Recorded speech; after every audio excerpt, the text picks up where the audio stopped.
Halo semuanya, selamat datang. Pernah nggak sih kalian berhenti sejenak dan mikir, gimana caranya semua ini bisa terjadi? Nah, hari ini kita bakal bongkar kotak ajaib yang kita pakai setiap hari.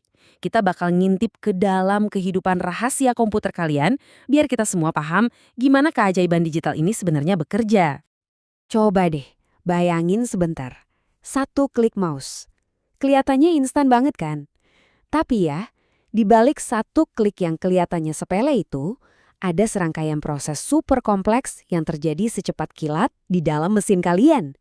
Yuk, kita telusuri jejak sinyal dari klik itu dan lihat kemana dia membawa kita. Oke, biar kita semua gampang pahamnya, kita pakai satu analogi inti ini aja. Coba bayangkan perangkat keras, semua bagian fisik yang bisa kalian sentuh, itu ibarat sebuah gitar. Kelihatan, nyata. Terus, perangkat lunak, semua kode dan program, itu adalah lagu yang dimainin di gitar itu. Satu nggak akan bisa menghasilkan musik tanpa yang lainnya. Simple kan? Oke, kita masuk bagian pertama, dari klik menjadi kode. Jadi perjalanan ini tuh dimulai dari kalian, si pengguna. Setiap kali kalian ngetik, ngeklik, atau bahkan ngomong ke perangkat kalian, sebenarnya kalian itu lagi memulai sebuah percakapan. Kalian kasih perintah, dan komputer dengan setia mendengarkan. Nah, lihat deh. Ini dia perangkat input, atau gampangnya kita sebut aja indranya komputer. Sama kayak kita yang pakai mata dan telinga buat memahami dunia, komputer itu pakai mouse, keyboard, dan mikrofon buat menerima informasi dan perintah dari kita. Nah, disinilah keajaiban pertamanya terjadi. Tindakan fisik kalian, misalnya satu klik, itu langsung diubah jadi sesuatu yang sepenuhnya digital. Di dalam mouse itu ada saklar kecil yang ngirim pulsa listrik. Sinyal inilah pesan pertamanya, yang langsung diterjemahin jadi bahasa yang cuma dimengerti komputer. Oke, kita lanjut ke bagian kedua, otak dan meja kerjanya. Sinyal listrik tadi itu nggak diem aja loh, dia langsung melesat lewat sirkuit-sirkuit menuju pusat komando komputer. Disinilah semua pemikiran dan kerja kerasnya terjadi. Perintah kalian bakal diurai dan diproses di sini. Dan inilah dia, sang otak, CPU, atau Central Processing Unit. Kutipan ini udah pas banget deh. CPU adalah otak dan jantung fisik dari sistem komputer. Ini tuh chip kecil yang bisa melakukan miliaran perhitungan tiap detik, ngejalanin setiap instruksi, dan intinya ya bikin komputer kalian bisa berpikir. Jadi yang paling penting buat ingat adalah siklus 3 langkah yang sederhana tapi super kuat ini. Input. Kalian klik sebuah icon. Proses. CPU langsung mikir. Ini maksudnya apa dan harus ngapain? Output. Program yang kalian klik tadi muncul di layar.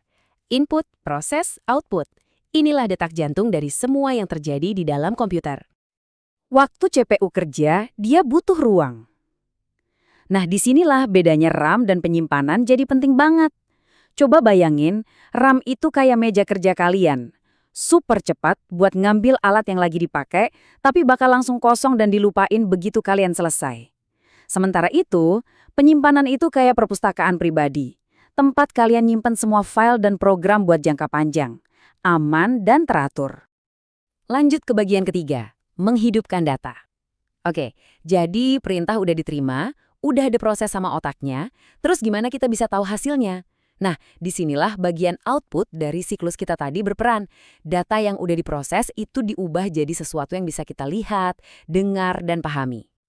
Komputer itu ngobrol balik sama kita lewat perangkat-perangkat output ini. Monitor nampilin hasil visualnya, kayak video ini. Speaker ngubah data jadi suara yang bisa kalian dengar. Dan printer, ya, ngasih kita salinan fisiknya. Inilah cara komputer nunjukin hasil kerjanya ke kita. Oke, bagian keempat, roh di dalam mesin. Dari tadi kan kita baru ngomongin gitarnya aja, perangkat kerasnya yang kelihatan. Tapi, apa yang ngasih tahu gitar itu harus main lagu apa? Nah, sekarang kita pindah ke bagian kedua dari cerita ini, sang roh yang tak terlihat di dalam mesin, perangkat lunak. Dan ini cara yang keren banget buat memahaminya. Anggap aja semua perangkat lunak itu kayak sebuah orkestra. Sistem operasi itu konduktornya, yang mastiin semua bagian kerja bareng dengan harmonis.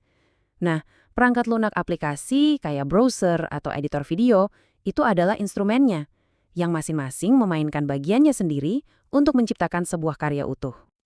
Sistem operasi atau OS itu, wah, ini pondasinya. Ini adalah software utama yang ngatur semua sumber daya komputer, memori, CPU, penyimpanan, dan yang paling penting, dia jadi jembatan antara kalian dan mesin. Tanpa OS, komputer itu cuma sekumpulan sirkuit diam yang nggak bisa kita ajak ngobrol. Dan di atas pondasi OS itulah kita jalanin aplikasi. Ini adalah program-program yang dirancang buat tugas spesifik. Mulai dari nulis dokumen pakai pengolah kata, sampai berselancar di internet pakai peramban web. Aplikasi inilah alat yang kita pakai sehari-hari buat kerja dan berkreasi. Bagian terakhir, sistem di saku Anda. Sekarang, yuk kita satuin semua ini dan hubungkan ke perangkat yang mungkin lagi kalian pegang sekarang.